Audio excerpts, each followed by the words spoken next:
Bonjour mes chères balances, merci de me retrouver pour cet horoscope du mois de janvier 2017 déjà.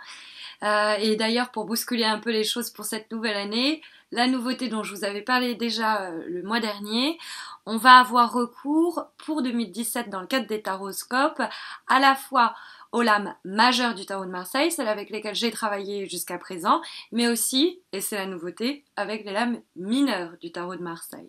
Alors ces lames, on les dit mineures pas parce qu'elles sont moins importantes que les lames majeures, mais parce qu'elles dépendent de plus grandes familles. Par exemple, ici, on a deux des quatre familles des lames mineures qui sont représentées. On a un as, on a un cavalier, on a un 4, et tous les deux font partie de la famille des coupes. Hein, c'est gobelets d'or que l'on voit apparaître sur chacune des cartes. Et nous avons les épées, également représentées ici par le 5 d'épée. Alors il faut savoir que les coupes régissent le plan émotionnel. Hein.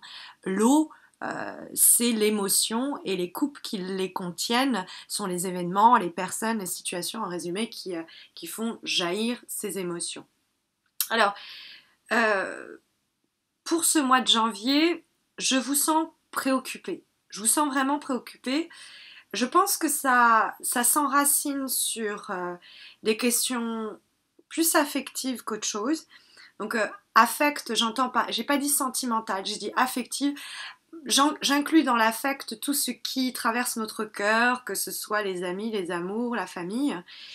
Euh, on vous sent en train de réfléchir. Ou en tout cas, le tirage vous dit que ce serait bien de réfléchir un petit peu. Je me suis demandé s'il n'était pas possible que quelqu'un du passé revienne ou que quelque chose du passé vous soit à nouveau proposé. Par exemple, on avait rompu, un ex-partenaire revient et vous tend cette coupe. Parce qu'il y a quelque chose de très symboliquement fort qui apparaît entre ces deux cartes. Dans cette lame, on a le personnage qui est en train de recevoir une coupe qui vient s'ajouter aux trois autres qu'il a. Celle-là, il y a déjà goûté, peut-être les a-t-il finis, peut-être il y a juste trempé ses lèvres, mais c'est la raison pour laquelle il ne s'empresse pas de saisir cette quatrième coupe. Il réfléchit, il médite sur la situation, il se dit est-ce que ça en vaut le coup. Donc ça, c'est euh, ce qui vous est profitable pour le mois de janvier. De peu importe ce qu'on vous propose, ce qu'on vous offre, de ne pas euh, sauter sur n'importe quelle chose qui se présente à vous. Parce que dans l'action, on pourrait rater certaines choses ou pas prendre la bonne décision. Donc cette carte-là, c'est on prend un moment, on réfléchit et après on se décide.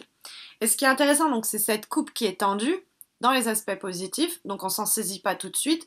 Et dans les aspects négatifs, il y a l'as de coupe, qui est la coupe en question. Vous voyez cette main, elle aussi, elle sort d'un nuage. Là, on avait une main qui sortait d'un nuage. Et là, c'est la même chose. On a la main qui sort d'un nuage et qui tend la coupe. Donc, c'est assez raccord, quoi. Et donc, il y a cette idée, et les as, c'est des commencements. C'est des nouveaux projets.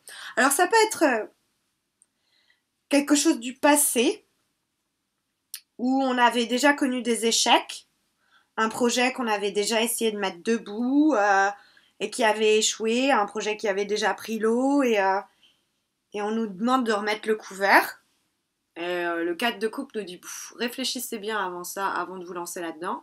Ça peut être une relation, mais ça peut être une relation déjà existante, quoi. Bon, cette coupe-là, je sais le goût qu'elle a. Je vais peut-être pas m'empresser de m'en saisir.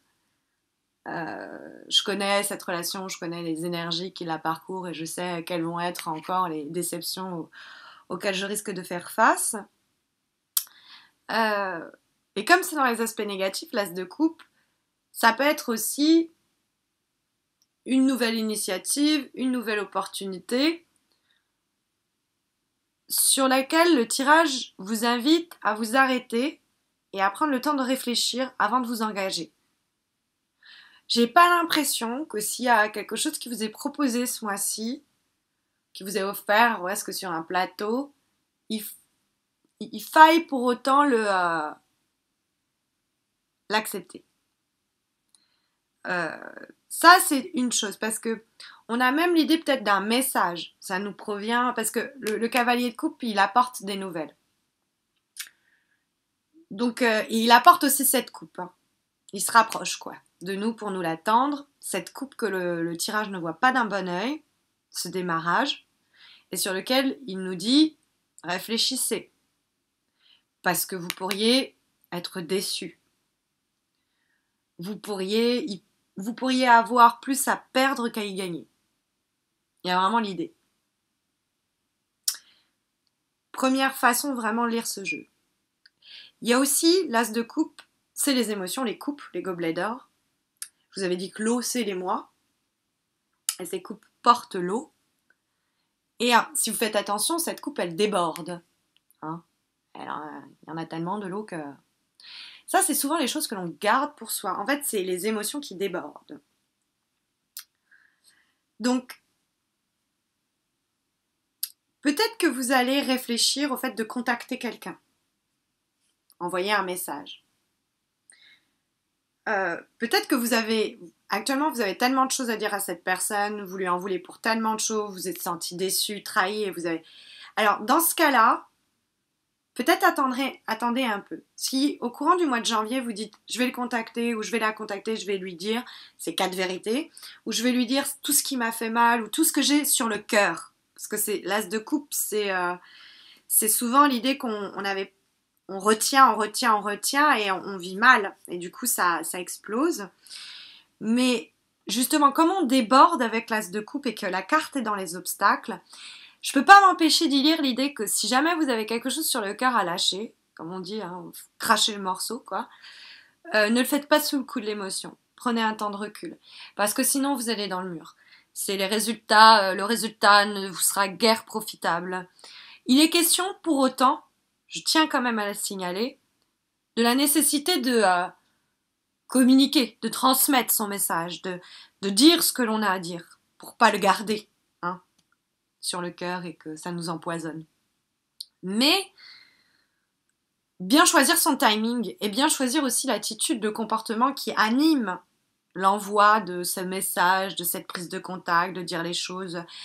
Parce que si on est dans le rouge, comme j'aime bien dire, quand on est dans le rouge dans la communication, ça veut dire qu'on voit rouge. Donc ça sert à rien. Si on est trop dans la tristesse, ça sert à rien non plus. Il faut qu'on ait repris possession de ses moyens en termes émotionnels. Il faut qu'on soit à peu près nous-mêmes.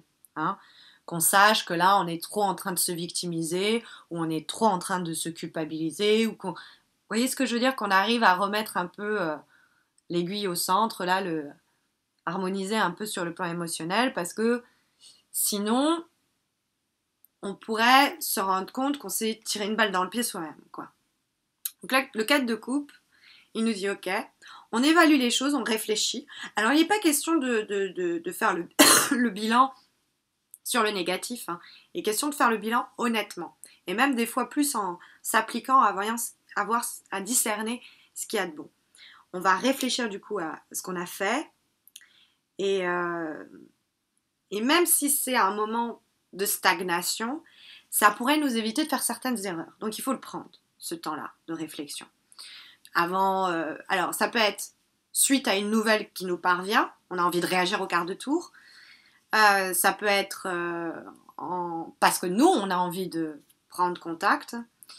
Mais c'est vrai que le cavalier de coupe, il apporte des nouvelles souvent. C'est l'idée de se lancer dans l'action, il y a des opportunités, il y a des chances, il y a à saisir et on y va, quoi. On cavale, hein. On est sur son cheval et on avance à toute allure. Et on a envie de concrétiser, de saisir, de faire avancer les choses. Mais malheureusement, l'envie n'est pas le seul élément qui joue dans la situation. Il faut prendre en compte peut-être c'est la personne aussi en face. Il faut bien s'assurer que la personne en face, elle est apte, en mesure d'entendre ce qu'on a à lui dire. C'est aussi possible parce que sinon, 5 d'épée, ça va être des conflits, ça va être des luttes et que l'on va perdre. Ou en tout cas, on va avoir un sentiment de défaite. Il va y avoir des tensions, peut-être on va devoir sacrifier certaines choses. Peut-être aussi qu'on va être tenu éloigné de quelqu'un pendant un bout de temps et que ça va être difficile de ne pas le dire, de ne pas le faire savoir, mais justement, hop, on fait un pas en arrière, on ne fait pas escalader les émotions ni les tensions, même si on a un sentiment de tristesse ou d'impasse que génère la relation, la situation, l'événement avec le 5 d'épée, et que les choses ne passent pas comme on le voudrait, il faut prendre le temps de réfléchir calmement aux enjeux et histoire de ne pas avoir à se battre pour le sport, quoi. Le côté drama queen un peu qu'il faut éviter. Donc ça, c'est vraiment dans un cadre purement relationnel et émotionnel. Il y a aussi l'idée que on pourrait être défaitiste et se dire ça sert à rien que je contacte cette personne ou ça sert à rien que je démarre ce projet, que ci, que ça, et être un peu défaitiste, mais c'est juste parce on en a lourd sur le cœur, quoi. Et l'as de coupe dans les obstacles, j'ai l'impression qu'il faudrait drainer, quoi. Drainer, purifier, régénérer, et que ça va passer par un moment où on réfléchit un petit peu, on reprend du recul, avant d'aller vers l'autre, vers le projet, vers l'événement, vers la personne, et que à ce moment-là, on s'ouvre. Mais parce que l'as de coupe, ça peut être aussi l'idée à l'inverse, totalement à l'opposé, parce qu'on est dans les obstacles, donc elle pose problème cette carte, d'un côté ou de l'autre. Soit si on retient trop, soit si on donne trop. Ok. Ça peut être de la rétention, dans le sens où on a tellement plein de choses sur le cœur et il y a besoin de crever l'abcès. Mais il faut le faire quand justement on ne sera pas trop dans l'émotion, quand on arrivera à articuler ses pensées de manière à que ce soit bénéfique pour nous et pour les personnes, la personne qui reçoit l'information. Parce qu'on a l'idée quand même du partage en 5e lame pour ce mois de janvier. Et c'est l'idée, avec l'as de coupe, moi je me suis dit, il y a quand même quelque chose où si on veut pas finir le mois avec un peu d'amertume parce que on s'est dit je me suis pas assez ouverte, je me suis pas assez confessée, je me suis pas ou alors au contraire je lui ai vomi dessus, quoi. C'est-à-dire je me suis déversée. Après ça vous ressemble pas, hein, ça je le sais. Mais que ce soit l'un ou que ce soit l'autre, la carte sharing, qui est celle du partage, qui est en fait la reine de feu, reine de bâton, elle donne parce qu'elle peut se permettre de donner, mais il y a de la sensualité qui se dégage de cette carte, mais il y a aussi une générosité. Et j'ai l'impression que cette générosité, l'idée de partage, c'est l'idée aussi de prendre soin de soi, mais aussi des autres. Donc ça passe par arriver à sortir d'une situation sans se sentir soit vaincu, soit défaitiste, parce que arriver à ne ni sacrifier son bien-être, par exemple, on sait que si on dit ça à cette personne, ça va lui faire du mal. Mais en même temps, si on garde ça pour soi, ça va aussi nous faire du mal. Vous voyez ce que je veux dire? Bon, c'est pas exactement la situation qui doit se dérouler pour vous, mais et donc on est entre les deux, mais il y a un équilibre possible, sans qu'on en sorte. Je baisse les armes, de toute manière, il n'y a pas d'issue à ça. Il y a une façon d'équilibrer ce partage aussi en termes émotionnels. Donc, on peut garder certaines vérités pour soi et en délivrer d'autres pour alléger son fardeau. On peut aussi l'idée de aussi partager ses déceptions, les confier, dire voilà, ça m'a fait mal au cœur, par exemple. Mais avec une façon de le faire qui est dans l'idée de je m'ouvre à toi et pas non je te reproche des choses, par exemple. Voilà un petit peu l'idée pour ce mois de janvier que je vous souhaite ma foi très bon. Mes balances, c'est d'ailleurs le 25 décembre aujourd'hui et c'est l'occasion pour moi de vous souhaiter de très bonnes fêtes de fin d'année et de vous envoyer toute mon énergie pour démarrer ce nouveau cycle de 2017. Que je vous souhaite très bon. J'espère que ce tirage sera à vous aiguiller.